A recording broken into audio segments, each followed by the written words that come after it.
So today we're diving into the sudden and really violent collapse of a ceasefire on the border between Thailand and Cambodia. And this is a conflict with roots that, you'll see, stretch back more than a century. After weeks of just simmering tensions, a very fragile peace deal has completely shattered. We're talking airstrikes have been launched, casualties are already mounting, and both nations are pointing the finger, accusing the other of firing the very first shot. So how did this all kick off? Well, the fighting ignited before dawn. Eyewitness videos started popping up almost immediately, showing these huge plumes of smoke rising from the Cambodian side of the border, as you could just hear explosions echoing all across the frontier. And it didn't take long for the first reports to come in. Within hours, Thailand's army confirmed the initial cost of this engagement. At least one Thai soldier was killed in the exchange of fire, and several others were wounded. Meanwhile, on the other side, Cambodian officials reported that civilians were taking the brunt of these attacks, with several seriously injured. Now, this is where it gets really interesting, because how this single event is being described, well, it's two completely different stories.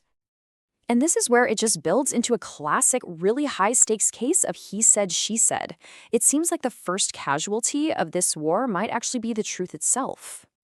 And here it is, the heart of the problem. Thailand is insisting it was attacked first and was basically forced to respond to defend its sovereignty. But Cambodia, they're claiming they were the victim of a pre-dawn, totally unprovoked assault, and that their forces actually showed restraint by not firing back.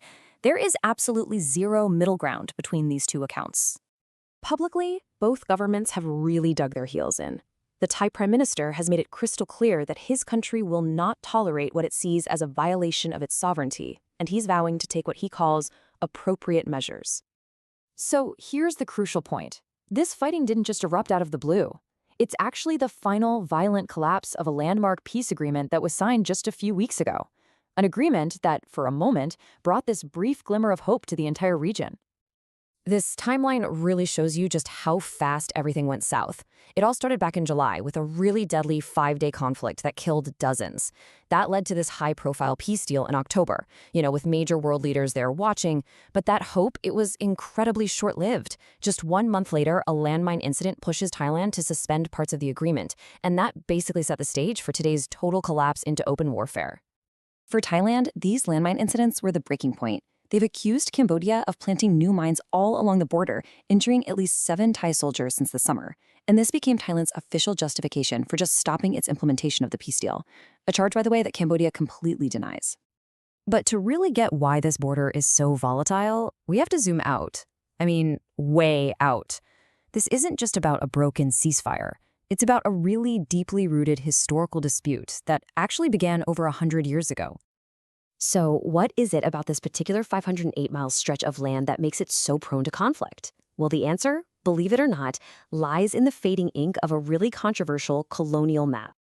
Picture this. The year is 1907. France, which rules Cambodia as a colonial power at the time, drew up the very first map of the border.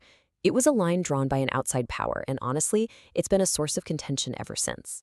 And here's the real kicker. The core of the issue is that huge sections of that colonial border were never properly marked or mutually agreed upon by both sides. This ambiguity has left these pockets of contested territory, like the land all around the ancient Preah Vihar temple, which has been a flashpoint for decades of overlapping claims and military standoffs.